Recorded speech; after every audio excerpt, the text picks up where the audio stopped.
എളുപ്പത്തിൽ കൊടമ്പുളിയിട്ട ഒരു അയിലക്കറി ആയാലോ.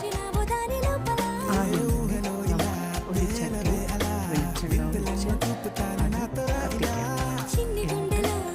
അത് ചൂടായി വരുമ്പോൾ അതിൽ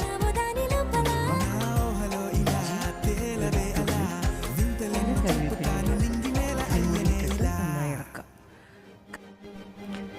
ഇഞ്ചി വെളുത്തുള്ളി അരിഞ്ഞ് ചതച്ചോ ചേർക്കാവുന്നതാണ്. പിന്നെ നമുക്കതിലേക്ക് കുറച്ച് സവാള ഇട്ട് കുറച്ച് ഉപ്പിട്ട് നന്നായി വാട്ടിയെടുക്കാം. ഒന്ന് വഴണ്ടു വന്ന സവാളയിലേക്ക് നമുക്ക് മഞ്ഞൾപ്പൊടി, ആവശ്യത്തിന് മുളക് പൊടി, പിന്നെ കുറച്ച് കശ്മീരി മുളക് പൊടി, അത് കളറിനാണ്. അതെല്ലാം ഇട്ടിട്ട് നന്നായിട്ട് മിക്സ് ചെയ്യാം. ഒന്ന് വഴണ്ട് വന്നു കഴിഞ്ഞാൽ അതിലേക്ക് തക്കാളി ഇടണം. തക്കാളി ഇട്ടിട്ട് നന്നായിട്ട് ഇളക്കാം. എന്നിട്ട് നേരത്തെ ചൂടുവെള്ളത്തിൽ കുതിർത്തിട്ട് വെച്ച കുടംപുളി കൂടി ഒഴിച്ച് നമുക്ക് അടച്ച് വയ്ക്കാം.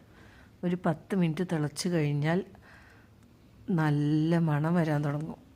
എല്ലാ മസാലയും കൂടി നല്ല മിക്സായി ഇങ്ങനെ നല്ലൊരു തിക്ക് ഗ്രേവി പോലെയാവും. അങ്ങനെ ആവണ വരെ നന്നായി തിളപ്പിക്കുക. ചെറിയ സിമ്മിലിട്ടിട്ട് ചെയ്താൽ മതി. എന്നിട്ട് നമുക്കതിൽ നല്ല ചൂടുവെള്ളം ഒഴിച്ചിട്ട് കുറച്ച് കറി നീട്ടിയെടുക്കാം.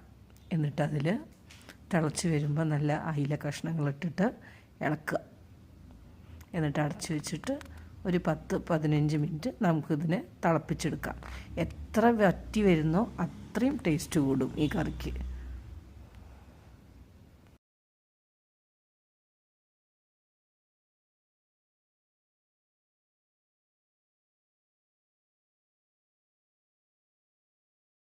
നന്നായി തിളച്ച് വറ്റി കഴിഞ്ഞാൽ ഇതിൽ കരിവേപ്പിൻ്റെ ഇലയിട്ട് കുറച്ച് വെളിച്ചെണ്ണ തൂവി നമുക്ക് അടച്ച് വയ്ക്കാം. എന്നിട്ട് ഓഫ് ചെയ്താൽ നല്ല അടിപൊളി അയിലക്കറി സെറ്റാണ്.